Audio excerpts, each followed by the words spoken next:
নির্বাচনের আগে যারা মানুষকে বিভ্রান্ত করার চেষ্টা করবে তাদের দেখা মাত্রই গুপ্ত বলতে বলেছেন বিএনপি চেয়ারম্যান তারেক রহমান। তিনি বলেন, ২৪-এর ৫ আগস্ট যারা পালিয়ে গেছে তাদের সঙ্গে তারা মিশেছিল। সিরাজগঞ্জে নির্বাচনী জনসভায় কথা বলার পর টাঙ্গাইলের আরেকটি নির্বাচনী জনসভায় কারো নাম না নিয়ে বিএনপি চেয়ারম্যান অভিযোগ করেন, তাদের লোকজন নারীদের এনআইডি নম্বর নেয়ার চেষ্টা করছেন, তাদেরকে বিভ্রান্ত করার চেষ্টা করছেন। সহকর্মী আমিনুল ইসলামের রিপোর্ট। শনিবার বিকেলে সিরাজগঞ্জের বেসিক শিল্প পার্কে নির্বাচনী সমাবেশ করেন বিএনপি চেয়ারম্যান।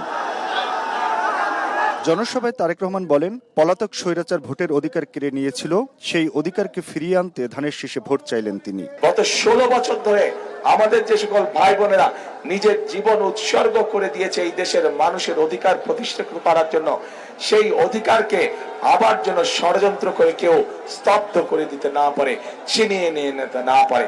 আমাদের কাছে ধর্মটা মুখ্য নয়, আমাদের কাছে জাতপাত মুখ্য নয়, আমাদের কাছে মুখ্য হচ্ছে সে বাংলাদেশের মানুষ।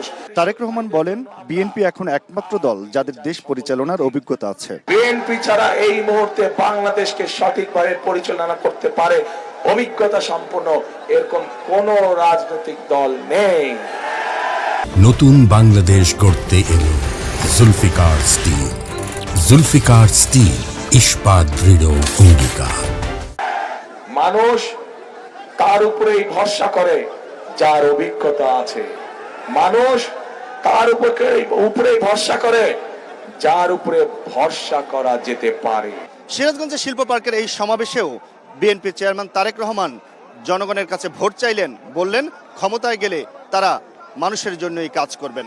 3 দিনের উত্তরাঞ্চল সফরের শেষ নির্বাচনী সমাবেশে টাঙ্গাইলের বাইপাস এলাকায় বিএনপি চেয়ারম্যান স্থানীয়দের জীবনমানের উন্নয়নে পরিকল্পনার কথা তুলে ধরেন। বলেন, টাঙ্গাইলে যমুনায় ব্যারেজ, জুস কারখানা নির্মাণের পরিকল্পনা রয়েছে।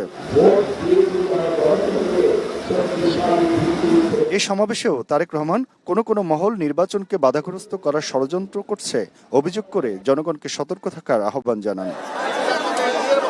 12 তারিখে ধানের শীষের পক্ষে ভোট চেয়ে উত্তরবঙ্গের সন্তান বিএনপি চেয়ারম্যান তারেক রহমান উত্তরবঙ্গ 3 দিনের সফর করলেন।